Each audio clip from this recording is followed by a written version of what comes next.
Hello everyone, আমার YouTube চ্যানেলে তোমাদের সবাইকে স্বাগত জানাই। আশা করি তোমরা সবাই সুস্থ আছো, ভালো আছো।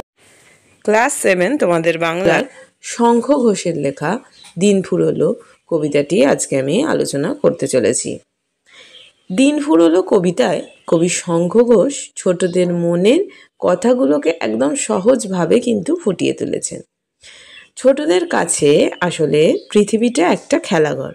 আমি লাইন ধরে ধরে তোমাদের সাথে আলোচনা করব, তার আগে একটুখানি বলে দিই, তাহলে তোমাদের বুঝতে সুবিধা হবে। দেখো, পড়াশোনাও যেন তাদের কাছে পড়া পড়া খেলা। বড়দের মতো, মানে বড়দের যেমন একটা নিয়ম মাফিক জীবন হয়, তাদের কিন্তু সেই রকম জীবনটা পছন্দ নয়। খেলার মাঠ মুক্তির আনন্দে তাদের মন ভরে দেয়, তাই মাঠ ছেড়ে বাড়ি ফেরা তাদের কিন্তু একদম পছন্দ নয়। তবুও দিন ফুরালে বাবা মায়ের শাসনের ভয়ে তাদের কি হয়, তাদের তো ফিরতেই হবে একটা আবদ্ধ জীবনে। ফলে সূর্য ডোবার সময় তাদের মন খারাপের সময়, শিশু জগতের কল্পনাপ্রবণ যে মনের কথা, এই কবিতায় কিন্তু কবি শঙ্খ ঘোষ, যিনি আধুনিক যুগের এক বিশিষ্ট খ্যাতনামা কবি, প্রাবন্ধিক ও অধ্যাপক বলতে পারো, তিনি খুব সুন্দরভাবে ফুটিয়ে তুলেছেন। তিনি অধুনা বাংলাদেশের অন্তর্গত চাঁদপুরে 1932 খ্রিস্টাব্দে জন্মগ্রহণ করেন। তার রচিত প্রথম কাব্যগ্রন্থ হচ্ছে দিনগুলি রাতগুলি। এবার আমি তোমাদের সাথে একদম লাইন ধরে ধরে আলোচনা করছি। দেখো, প্রথমেই লেখা আছে, সূর্যি নাকি সত্যি নিজের ইচ্ছায় ডুব দিয়েছে।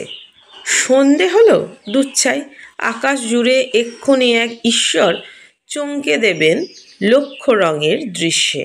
সূর্যি বলতে এখানে সূর্যকে বোঝানো হয়েছে। বলছে সন্ধে হয়েছে, সূর্যি মানে সূর্য ডুবেছে, আকাশে চারিদিক অন্ধকার নেমে এসে। কিন্তু এক্ষুনি একজন ঈশ্বর লক্ষ রঙের বাক্স খুলে সবাইকে চমকে দেবেন, তার বাচ্চাদের দেখা হবে না। লক্ষ বা তা হতেও পারে 100, কেউ বা খুলে দেখছে রঙের বাক্স, আমরা কি আর দেখতে পাবো ভাবছো? তাহলে দেখো এখানে কি বোঝানো হচ্ছে, এই যে আমরা যেটা বললাম যে আগের লাইনটা যেটা বললাম যে এখনই একজন ঈশ্বর লক্ষ রঙের বাক্স খুলে সবাইকে চমকে দেবেন, তার বাচ্চাদের দেখা হবে না। সেই জন্য কি হচ্ছে, তাদের বিরক্তি আসে। কেননা আমরা একটু আগেই বললাম যে বাচ্চাদের কিন্তু বড়দের মতো কোনো একটা নিয়ম মাফিক যে জীবন, সেটা কিন্তু তাদের এতটুকুও পছন্দ নয়। আকাশে তারা জ্বলে ওঠে, পাখির শাড়ি বনের থেকে ঘরের দিকে ফিরছে। এবার বাচ্চাদেরকেও তাদের বাড়িতে মন খারাপের স্থানে ফিরতে হবে। বাবা বলবে, এইটুকু সব বাচ্চারা সন্ধেবেলাতেও মাঠ ছাড়ে না। মা বলবে, ঠ্যাং দুটি বিশ্রী হয়ে রয়েছে। ঠ্যাং মানে পায়ের কথা বলছে, এক গঙ্গা জল দিয়ে তাই ধুতে হচ্ছে। দেখো, যেটা বলছিলাম, বড়দের মতো একটা নিয়ম মাফিক রুটিন মাফিক কিন্তু জীবন এ বাচ্চাদের কিন্তু কাম্য নয়, তারা এটা কিন্তু পছন্দ করে না।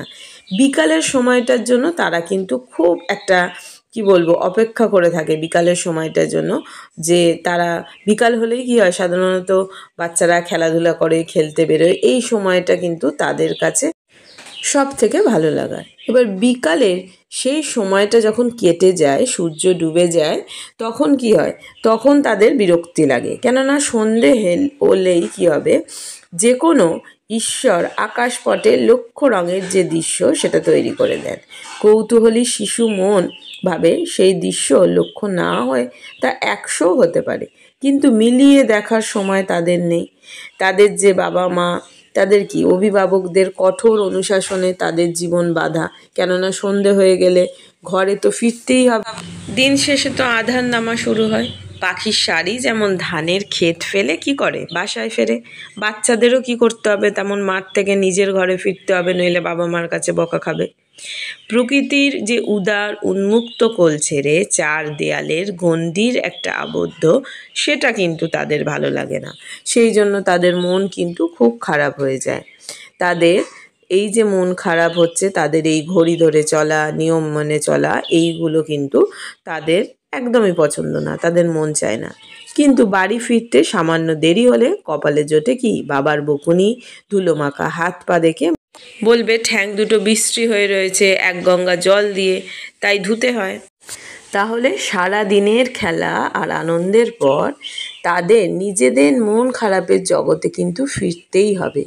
ঠিক যেভাবে দিনের শেষে পাখির দল ধানের গুচ্ছে আধার ফেলে দিয়ে ঘরের দিকে ফেরে, সেভাবেই কিন্তু তাদের ফিরতে হবে।